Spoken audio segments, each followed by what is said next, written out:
everybody for coming. The way we are planning on doing this today is to go over some parameters of the BOXER head fairly quickly. You're more than welcome to stop and interrupt me at any time for questions or go back and clarify whatever I wasn't clear enough about. And then on the second moment we'll go over some live dogs, examine heads, and have an open discussion of what we have in our hands.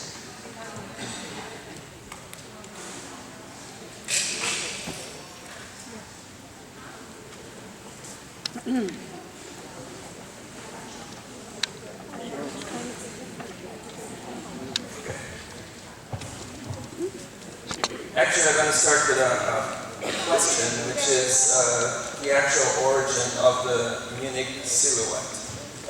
That has been established as the ideal profile of a BOXER head, the desirable goal to reach. From the research I've done, I believe it's dated back to 1905, when the first original BOXER club was founded in Munich. But I'm not 100% sure if that's the exact time, but it's pretty much circa that amount of time, almost over a century ago. What I find interesting is that what I would call the original breeders that envisioned the ideal BOXER, what they had in mind is very much what we eventually were able to achieve. And this is where they started from. This is Mrs. Frau Stockman with original breeding stock of BOXERs, where we can see longer muzzles, sloping muzzles, and eventually throughout time, the improvement of the BOXER head, always aiming to get to the original Munich silhouette. For those who don't know, this one is Warlord, Bangalore, Flying High, and more recent Salbreaker and BOXER head. This is a little distorted. I'm sorry?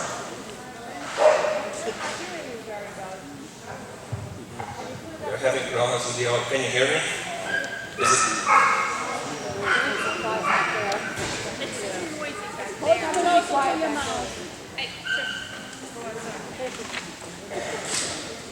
Okay. Maybe if you want to move your chair a little closer.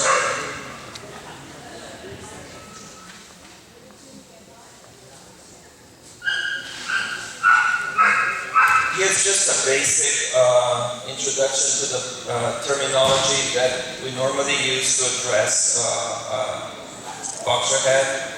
Important parameter right here that it doesn't show clearly is the occiput, which is the prominent part at the back of the dog's skull.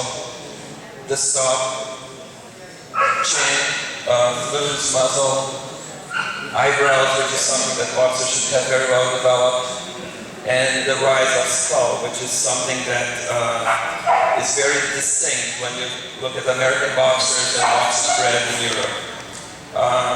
And then in particular, in the eye, there's a third eyelid in dogs, which slides diagonally from the inside corner and is referred to as the paw. And that's highlighted right there.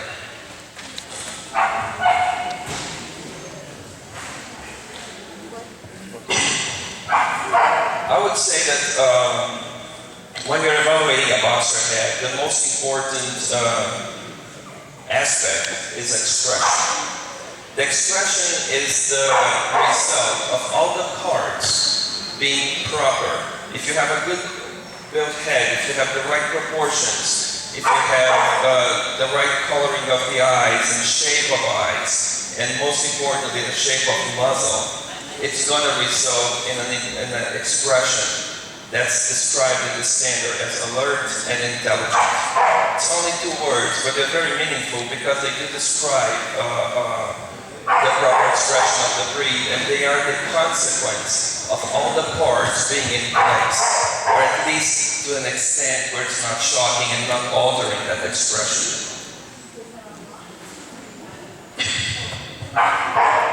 Like I mentioned earlier, the most important part of the boxer head, the most unique part of the boxer head is the muzzle. The muzzle is a square structure when it's measured in its length, depth, and width. If you get that right, if you have the square muzzle, and a muzzle that's about 2/3 of the width of the skull, you pretty much get the structure of the boxer head. The proportion of the muzzle to the skull is 1 to 2, or 1/3 of the length of the head from the occiput to the tip of the nose. Some normal deviations that happen, especially in North America, is when we start breeding dogs with a muzzle that's too long. In Europe, more commonly you get muzzles that are a little more pushed in. Either way, deviating from what's being described as the correct proportion of 1 to 2 if you're looking at skull to muzzle, or 1 to 3 if you're looking at muzzle to the whole length of the head. It's pretty much the same idea. Once you elongate the head, unfortunately for some, what happens is that the underjaw doesn't go along with the length of the upper muzzle. Actually, it's interesting in embryology, and those who care a little bit about that, even though it's all bone structure, the bone structure of the underjaw is independent and different from the embryological development of the other bones of the head. Therefore, it doesn't go together. You elongate the nose, you don't get the underjaw to come along. You shorten the muzzle, the underjaw will not shorten with it.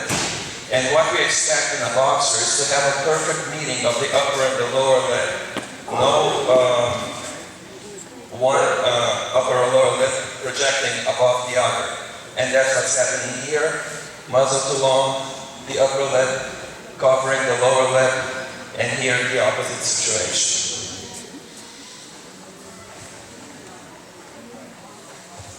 So basically, the three most important parameters to have a proper muzzle, and this is straight from the breed standard: the formation of both bones, upper and lower jawbone, the placement of the teeth, which I will address shortly, and the texture of the lips. Thick lips, well-padded lips, proper placement of teeth and proper jawbones create the square muzzle that we look for in the breed.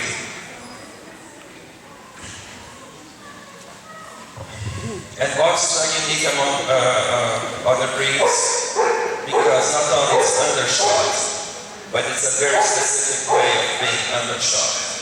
What we're looking for is that the back part of the lower canine sits right in front of the front part of the upper corner incisor. Sounds complicated to describe, but when you look at it, it's almost intuitive. This drawing, and this is the real deal. Back part of the lower canine sitting right in front of the upper corner incisor. And you want to see that on both sides. The other important parameter for the undershot bite in the boxer is that we want the lower incisors to be in a straight line.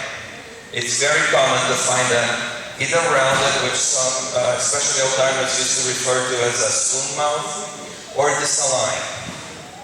Ideally, you want them straight, and when you look at them, you want the space between the center incisors to overlap top and bottom, so you know you have a perfectly symmetric bite. Unfortunately, most judges in the American scene, they judge dogs in a express lane, I usually call it. It's really fast. Open them out, they have teeth, close them out. Very seldom you look at a judge, you see a judge that actually takes time to do what the standard is calling them to do, which is appreciate the proper undershot bite and understand it. Here actually you can see a really straight alignment of the incisors. Ideally we would bring it back just a little so it would be in line with the canines like suggested here. Not an easy thing to find. Anyway, because we're talking about working dogs and a boxer specifically, but that's a working dog, whenever we talk about them, we think that there's a connection between form and function. These dogs were bred to bow baiting. It's a rather primitive and horrible idea, but that's what they did. In order to do that, the undershot bite was really important. They're not supposed to cut the flesh, they're supposed to grab on and hang on to the bow. And I thought when I was preparing this presentation, if this was true, if this idea that an undershot bite is more efficient on grabbing as opposed to just cutting, maybe there is another example somewhere out there in nature of an undershot bite that would do a similar function, therefore you have a similar form and function. And I know this may sound a little bit of a stretch of imagination, but actually there is. The vampire bat is an undershot creature, and it does exactly the same concept, which is grabbing on. It doesn't need to cut the skin except for to incise its ears, which is where the blood will be drained and feed. But he grabs on and clings on to a thick skin, pretty much like a boxer was supposed to do. They do this for survival, boxers did that for different instincts, but pretty much, at least I was able to find a connection between form and function.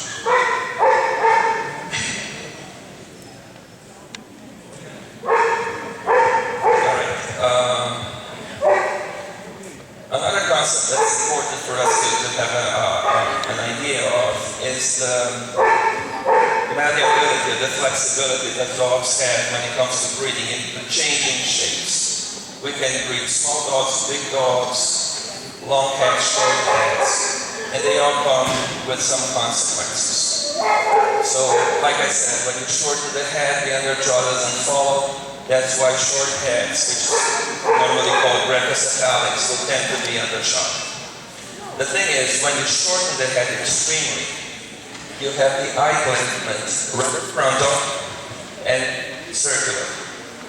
The eyes normally do not shrink at the same time as the rest of the head shrinks. Brains and eyes stay bigger, and the rest of the head shrinks. The consequence is that the eyes are more noticeable, more frontal, and more circular. When you elongate the head, like the case of a Doberman, the placement of the eye tends to be lateral, and it's elongated along the lines of the skull. And this is what you get, quite significantly actually different than that other previous example. Boxer sits somewhere in the middle. So the placement of the boxer eye tends to be frontal. I disagree with our current standard that says the placement of the eye is frontal. Clearly it's not. That is frontal with the Pekingese. This tends to be frontal, but it's not totally frontal. Likewise, the Pekingese will have a circular eye. This Doberman has an almond-shaped eye. The boxer is neither circular or almond-shaped. There's been a lot of discussion about it, and unfortunately, our standard is the only one in the working group, and we're talking about the head breed, which does not address the correct shape of the eye. There is no term, there is no description, it just says pretty much what it's not. It's not too full, it's not too deep, it's not this, it's not that. What is it?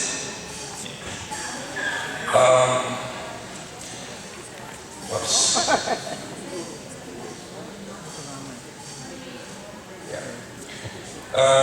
Judy Horton, in her website, she suggested that the correct shape of the boxer eye is lemon-shaped. And I agree. It tends to be circular, it has very well-defined inner and outer corners, and here's a good example of that.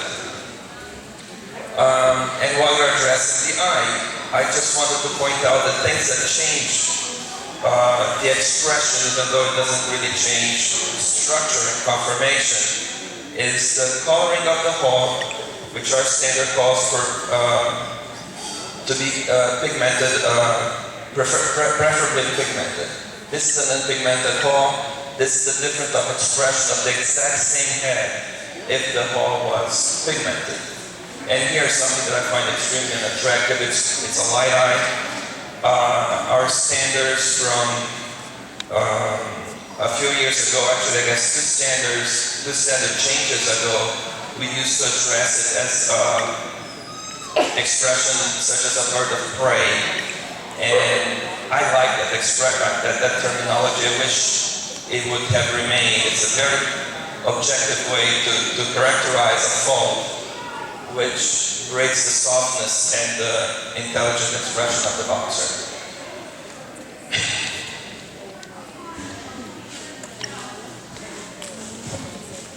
Next thing, the ears. There's a certain style that comes with the American boxer, and it's so nicely enhanced by a proper ear crop. However, in my view, we can't help but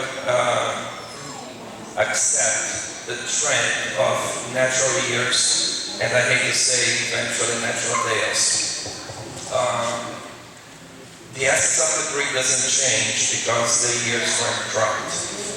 More important than whether they were cropped or not, in my opinion, is how they're placed. If they're placed on high, and if they're carried according to the style that was chosen.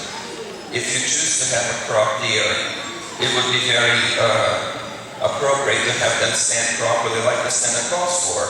And if you choose to leave it natural, it is supposed to lay flat against the skull and follow those parameters. But basically, here's an idea of the difference that this exact same head would have in expression, whether the ear is cropped or not. I believe the cropped ear gives a little sharper look, the natural ear a little softer look. That's my interpretation. The next thing is not exactly described in the head, but it's still a